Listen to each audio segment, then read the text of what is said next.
Volume 2. The Second Year of the Public Life. Volume 2, Chapter 141, 19th of April, 1945.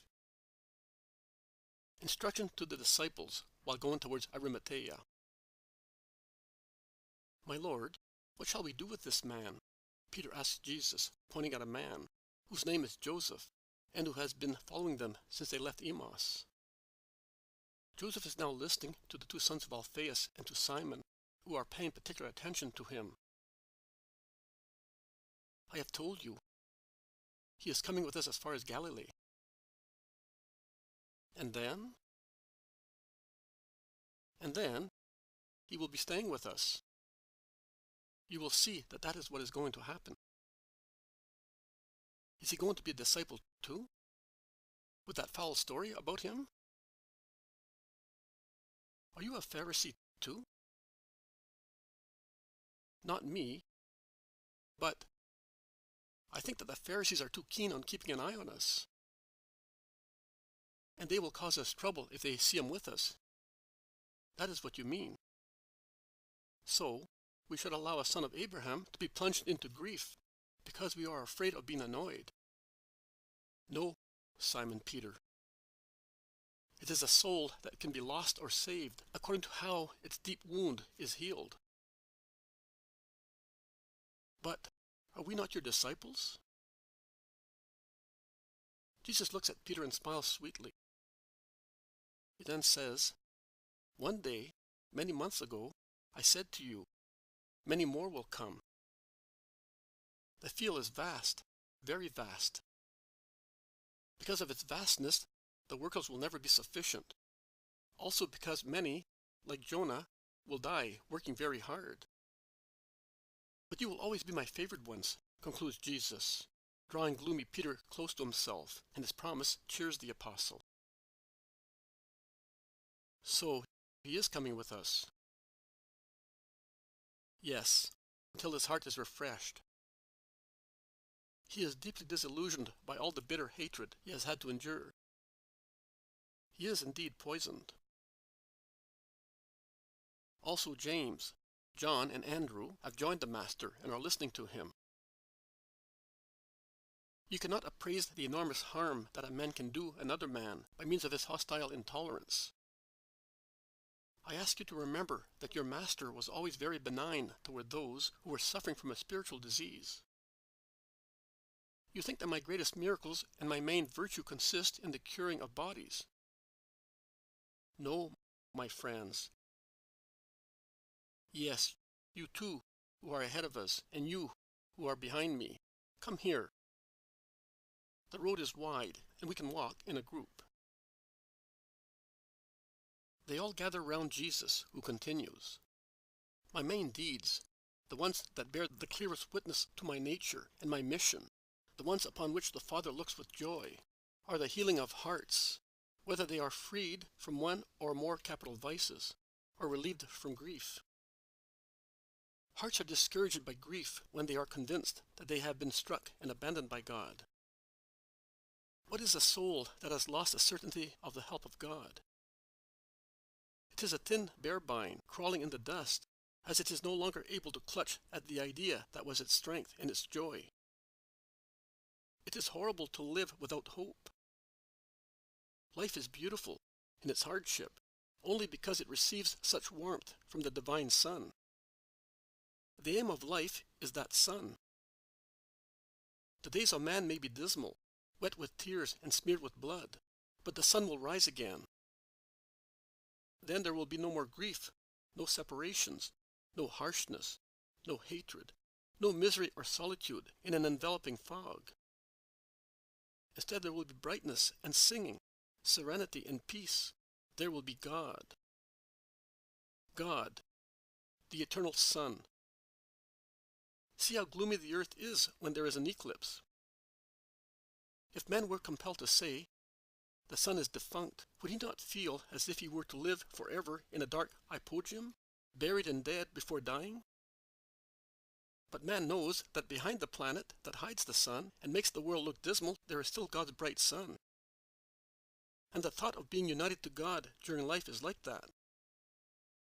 If man hurt, steal, calumniate, God cures, grants, justifies.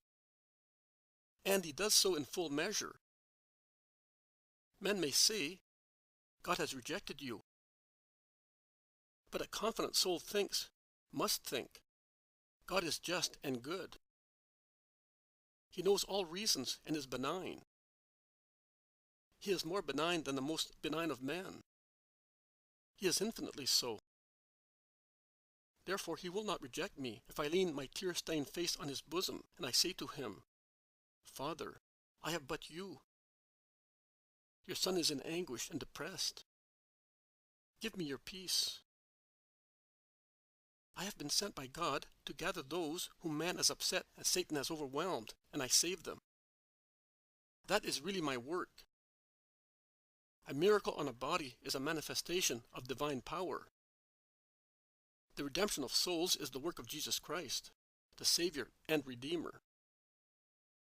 I think, and I am not mistaken, that those who have been rehabilitated by me in the eyes of God and in their own will be my faithful disciples, the ones who, with greater strength, will be able to lead crowds of people to God, saying, Are you sinners? So am I. Are you depressed? So am I. Are you desperate? So was I. And yet you can see that the Messiah had mercy on my spiritual distress, and he wanted me to be his priest. Because he has mercy, and he wants the world to be convinced of that. And no man is more suitable to convince than he who has experienced such mercy in himself. Now I will put them on par with my friends, and with those who have worshipped me since I was born. That is, I will associate them with you and with the shepherds. Nay, I will set them alongside the shepherds, with those who have been cured, with those who without any special election, like you 12, have followed my way and will follow it as long as they live. Isaac is near Arimathea, as requested by our friend Joseph. I will take Isaac with me, so that he may join Timoneus when the latter arrives. You may join them, Joseph, if you think that there is peace in me and a purpose for a whole life. They will be good brothers to you. Oh, my comfort! It is exactly as you say. My deep wounds, both as a man and as a believer, are being cured very quickly. I have been with you for 3 days, and I feel that my torture only 3 days ago is a dream that is fading away. I had that dream, but the more time elapses, the more its harsh details vanish before reality. During the past nights, I have pondered over things. I have a good relative at Joppa.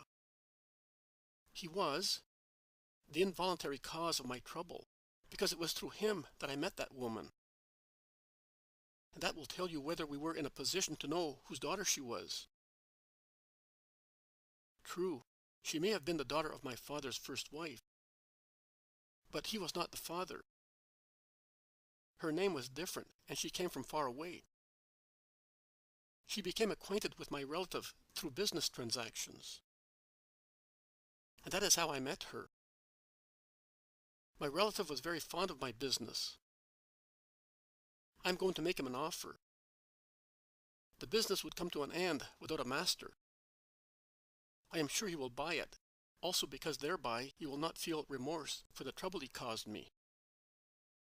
I will then be self-sufficient, and I will be able to follow you without any worry. I only ask you to grant me that man Isaac you mentioned. I am afraid of being all alone with my thoughts. They are still too sad. I will let you have Isaac. He is a kind soul. Sorrow has perfected him.